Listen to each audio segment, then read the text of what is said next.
Everyone's in on the Great Reset. Well, almost everyone. There's one guy who's got the power to do something to stop it, and you know exactly where I'm going. And they made a mistake. They tried to get Trump on their side, so they invited Donald Trump to Davos, I think a couple of times. But in January, when Donald Trump, I think, really began to see the beast that he was up against, he went to Davos, to the World Economic Forum, and he stuck a mega finger in their eye. We're committed to conserving the majesty of God's creation and the natural beauty of our world. But to embrace the possibilities of tomorrow, we must reject the perennial prophets of doom and their predictions of the apocalypse. These alarmists always demand the same thing: absolute power to dominate, transform, and control every aspect of our lives. We will never let radical socialists destroy our economy, wreck our country. 2 days after Donald Trump gave that speech, the 89-year-old leftist weirdo billionaire George Soros made an emergency intervention where, at Davos, once again, warning that the U.S. 2020 election will determine the, quote, fate of the whole world.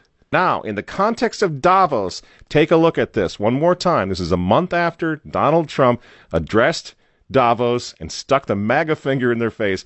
Here's what Francis, the Vatican, and Jeffrey Sachs had to say in response. And it is a dangerous country right now. It will be absolutely dangerous if Trump wins re-election. Trump wins re-election. Trump wins re-election. Francis invited this guy to the Amazon Synod as an honored guest and advisor. He's also Bernie Sanders' advisor. What's he doing in the Vatican? Why is this guy who's a promoter for socialist, out and out socialist, Bernie Sanders, what's he doing advising the Pope? Why does he have entree to the Vatican, friends? Sachs supports abortion and contraception, but that's not a problem for the Vatican. For the Vatican, for Pope Francis, and for his friends at the UN, Donald Trump is the problem, obviously, friends. Clearly, I consider the Trump administration a danger to the world, but I regard it as a purely temporary phenomenon that will disappear in 2020. Do you get it? Do you see why there's so much hate for Trump?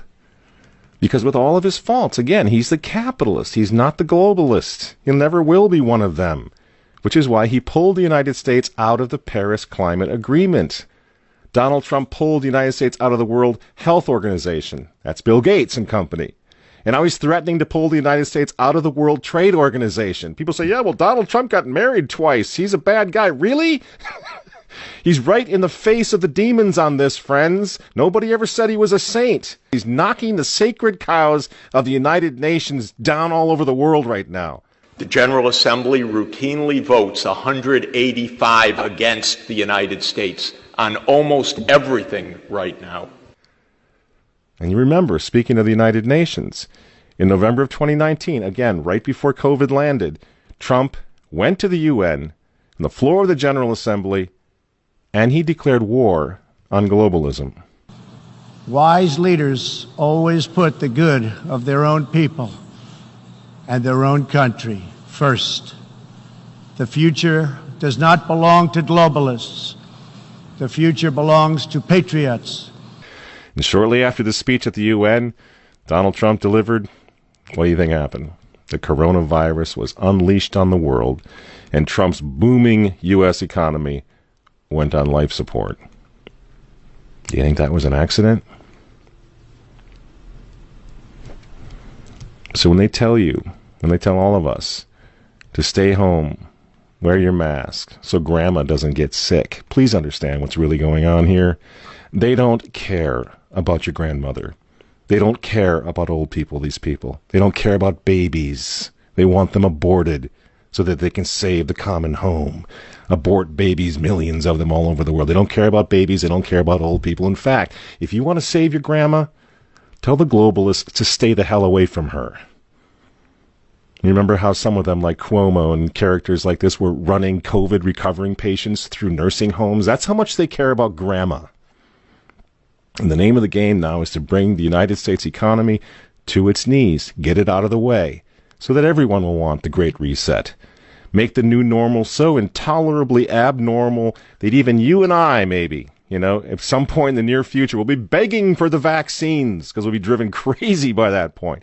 Begging for whatever else is going to keep us safe according to our jailers and our handlers and our zookeepers. You see? That's what they want. That's why they keep using this term new normal. You know what we do to fight back? Go to work. Go back to school. If you're healthy, take off the mask. And for heaven's sake, go back to church and pray that Trump wins in November. That's what the reset was all about. That's what the Russia hoax was all about. That's what the impeachment hoax was all about. Don't you see? For 4 years, I've been trying to stop this man because if he strengthens America, if he makes it great again, if he brings the economy back again, the reset won't happen. The New World Order is going to be set way back. Who knows when they're going to have another COVID opportunity like this one again, and they know it. So ask yourselves why they hate this man. These folks, these men, they hate God. They hate the unborn. They hate the traditional family. They hate you. And they hate Donald Trump, whose political opponents, by the way, right now are knocking statues of saints to the ground. They're beating up cops, and they're burning flags. You say you don't like Trump. I'm sorry, friends, but who cares? That doesn't really matter anymore. What you think of Trump's personality or his tweets. Look at the big picture. The choice is simple, friends. Stand with America right now, or fall with the New World Order in the not-so-distant future. There's no other choice. I'm Michael Matt for Remnant TV, and we'll see you next week.